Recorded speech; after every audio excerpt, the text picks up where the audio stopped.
En général, quand nous décidons à utiliser Microsoft Excel, c'est pour gagner du temps.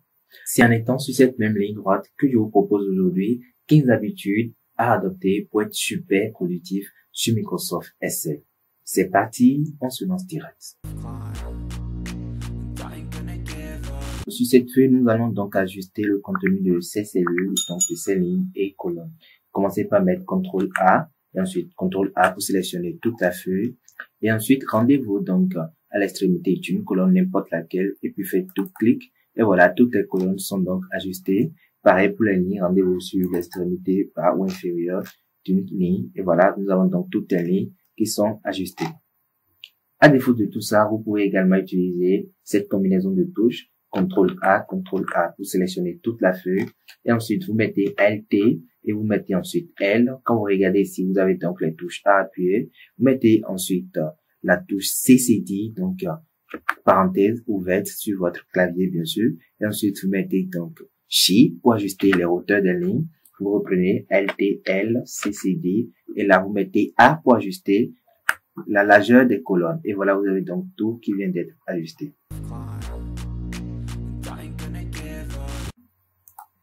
Alors, dans ce tableau, je désire mettre la colonne des gens avant la colonne des pays. Donc, cette colonne avant celle-ci.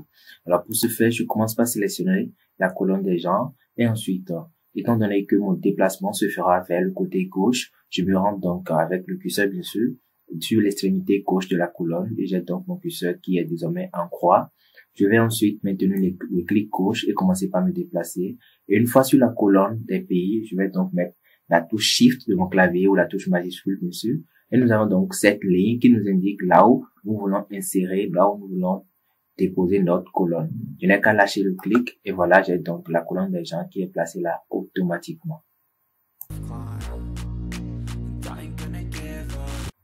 Dorénavant, pour insérer une ligne ou une colonne sur Microsoft Excel, utilisez donc ces deux touches CTRL et plus. Après avoir sélectionné la colonne bien sûr, je sélectionne donc et je mets CTRL plus et j'ai donc ma colonne qui est insérée. Pareil pour la ligne, je sélectionne la ligne, je mets CTRL plus et voilà, j'ai donc ma ligne qui est insérée. Alors, pour supprimer une ligne ou une colonne sur Excel de manière efficace et rapide, commencez donc par sélectionner la ligne ou la colonne. Donc, dans notre cas, on va d'abord sélectionner la colonne avec les touches CTRL et espace, voilà. Et donc, je peux supprimer avec la touche CTRL-. Et pour sélectionner une ligne, je n'ai qu'à mettre la touche majuscule et espace. Et pour supprimer, pareil, j'utilise la touche CTRL et -. Pour mettre une plage de données sous forme de tableau, utilisez désormais cette combinaison de touches CTRL A pour sélectionner la plage et ensuite CTRL L. Et voilà, nous avons donc cette boîte qui nous demande si notre tableau comporte des en-têtes. Si oui, vous n'avez qu'à mettre OK. Oui, bien sûr, dans notre cas, pour conserver donc numéro, nom, prénom, etc. de notre tableau. Je mets donc OK. Et voilà, j'ai donc mon tableau qui est désormais présent. Je peux donc choisir un autre modèle, par exemple ce modèle, vous avez donc l'aperçu qui vous est présenté automatiquement quand vous descendez sur un modèle. Alors l'avantage d'adopter cette habitude, c'est que vous pouvez par exemple filtrer automatiquement sur votre tableau si vous avez bien sûr coché le bouton de filtre, donc je peux décocher et l'enlever. Vous avez également la possibilité d'ajouter une ligne de total sur votre tableau. Vous n'avez juste qu'à cocher donc ligne totale et voilà, j'ai donc le total des salaires qui est donc présent sous mon tableau. Super. Alors, pour divers fins, nous avons souvent le besoin de sélectionner une plage de données se retrouvant sur une colonne ou sur une ligne. Alors, pour ce faire, commencez par sélectionner la première cellule de votre plage. Donc, je sélectionne genre. Et ensuite, en maintenant les touches CTRL et majuscule de mon clavier, je vais donc utiliser la touche directionnelle bas. Et voilà, j'ai donc toute ma colonne qui est sélectionnée.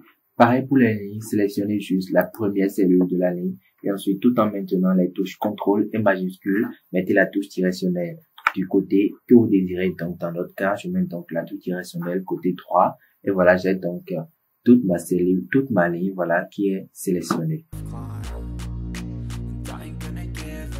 Alors, si je désire obtenir le total des chiffres d'affaires sur l'an 2020 dans la cellule qui est en bas ici, je pense automatiquement à la fonction somme. Je commence donc par mettre égale somme Je sélectionne bien sûr la fonction somme avec la touche Tab de mon clavier. Et ensuite, je sélectionne la première cellule de ma plage. Et après, je mets CTRL SHIFT. Je mets ensuite la touche sélectionnelle bas pour sélectionner toute la plage. Je peux donc mettre Entrée pour valider ma formule. Et après, je viens ajuster bien sûr pour donc avoir la valeur de ma somme. Alors, au lieu de vous peiner à faire tout ce travail, vous pouvez simplement utiliser les combinaisons de touches suivantes. Alors, on vient ici, on vient dans la cellule et on commence par mettre ALT et égal. Et voilà, nous avons donc la fonction somme et également la plage de données concernée qui est automatiquement sélectionnée. Je n'ai qu'à mettre Entrée pour valider et j'ai donc la valeur de ma somme. Pareil pour les lignes, je me rends donc ici et je désire faire la somme des deux chiffres d'affaires. Je mets donc LT égale, je mets Entrée et voilà, j'ai donc la somme de ces deux valeurs qui se retrouvent ici.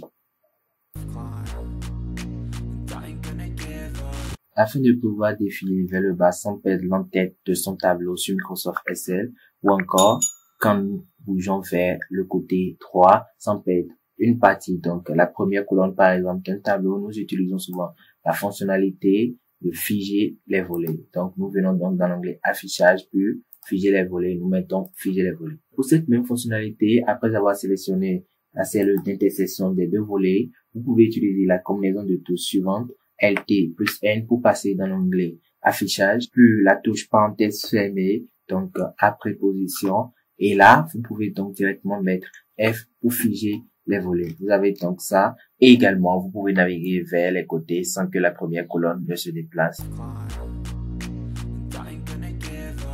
Quand vous êtes en mode saisie dans une cellule de Microsoft Excel et que vous mettez la touche Entrée, automatiquement vous passez à la cellule Prochaine.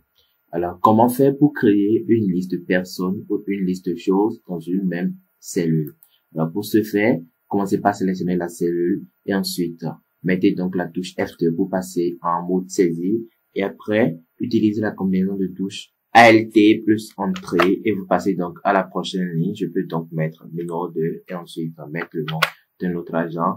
Pareil, si je veux encore créer une autre ligne, ALT plus Entrée. Adoptez ces habitudes quand vous travaillez sur un tableau assez large et assez long. Contrôle touche directionnelle côté droit pour passer donc à la dernière cellule située à droite de votre tableau. Contrôle touche directionnelle bas pour passer à la dernière cellule située en bas de votre tableau. Pareil pour passer en haut, vous n'avez qu'à mettre contrôle touche directionnelle haut. Voilà, vous avez compris le principe. Pour transformer les lignes de ce tableau en colonnes et les colonnes en lignes, utilisez donc cette méthode. CTRL A pour sélectionner tout le tableau, CTRL C pour copier le tableau. Et ensuite, descendez donc dans la cellule de réception et mettez ensuite les combinaisons de touches suivantes, Alt, L, V et G. Et vous avez donc cette boîte de dialogue qui apparaît. Et dans cette boîte, cochez donc l'option transposer. Et mettez ensuite OK pour valider. Et voilà, nous avons donc notre tableau qui est transposé avec succès. Là, vous pouvez ensuite venir en haut pour supprimer en mettant donc la touche CTRL-. Au moyen de ces informations, donc nom et prénom, nous allons essayer d'obtenir dans cette même base de données les adresses mail de ces différentes personnes. Alors pour ce faire, nous allons combiner le nom et les prénoms. Je commence donc par inscrire la combinaison du prénom et du nom de la première personne, tout en minuscule bien sûr. Je fais donc la série de oria@gmail.com, je fais entrer. Et au lieu de reprendre toute cette opération plusieurs fois, je sélectionne donc toute la plage de données, je sélectionne donc vers le bas. Et après, je mets donc CTRL E. Et voilà, j'ai donc le résultat souhaité dans mes différentes cellules. Et voilà, ce sera donc tout pour cette vidéo. Si vous l'avez aimé, n'oubliez pas de me le dire en commentaire. Et surtout, si vous utilisez d'autres astuces couramment sur Microsoft Excel, je vous invite à les mettre en commentaire. Ça va beaucoup aider la communauté et moi aussi. On se retrouve donc dans la prochaine vidéo. Portez-vous bien.